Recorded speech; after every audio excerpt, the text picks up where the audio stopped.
ഈശോയിൽ സ്നേഹമുള്ളവരെ, പരിശുദ്ധാത്മാവിൻ്റെ 7 ദാനങ്ങൾ നമ്മുടെ ഓരോരുത്തരുടെയും ജീവിതത്തെ മാറ്റിമറിക്കുന്നതാണ്.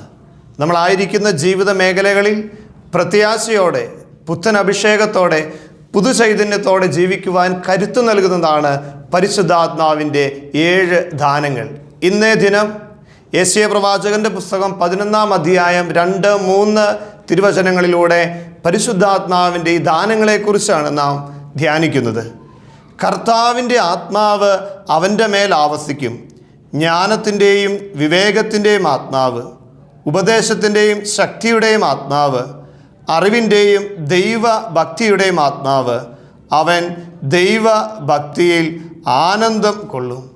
പ്രിയമുള്ളവരെ, പരിശുദ്ധാത്മാവിൻ്റെ ദാനങ്ങൾ നമ്മുടെ ഓരോരുത്തരുടെയും ജീവിതത്തെ മാറ്റിമറിക്കുന്നത് എപ്രകാരമാണ്?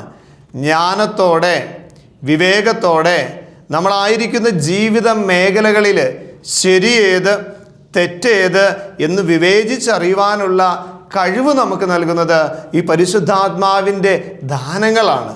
പരിശുദ്ധാത്മാവ് നമ്മളുടെ മനസ്സിൽ ഇപ്രകാരം ചില പ്രചോദനങ്ങൾ നൽകും. മോനെ മോളെ, ഇതാണ് ശരി, ഇങ്ങനെ ചെയ്യണം, ഇങ്ങനെ ചെയ്യരുത്. ചില തീരുമാനങ്ങൾ എടുക്കുവാൻ പരിശുദ്ധാത്മാവ് നമ്മളെ സഹായിക്കും.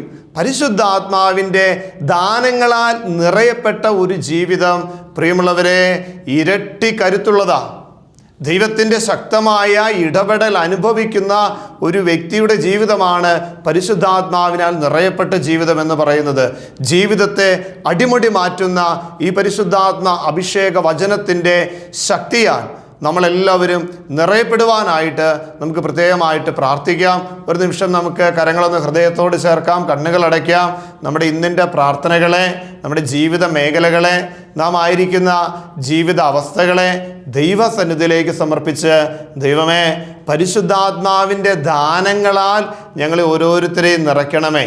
ഞങ്ങളായിരിക്കുന്ന ജീവിത മേഖലകളിൽ പ്രത്യാശയോടെ, അഭിഷേകത്തോടെ, പുത്തൻ ഉണർവോടെ വ്യാപരിക്കുവാൻ പരിശുദ്ധാത്മാവെ ഞങ്ങളെ ഓരോരുത്തരെയും സഹായിക്കണമേ, ശക്തിപ്പെടുത്തണമേ എന്ന് പ്രാർത്ഥിച്ച് ദിവികാരുണ്യ ഈശോയുടെ ആശീർവാദം നമുക്ക് സ്വീകരിക്കാം.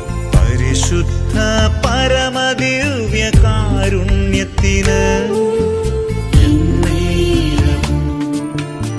ആരാധനയും സ്തുതിയും പുകഴ്ചയും ഉണ്ടായിരിക്കട്ടെ. പരിശുദ്ധ പരമദിവ്യ കാരുണ്യത്തിന് നേരവും ആരാധനയും സ്തുതിയും പുകഴ്ചയും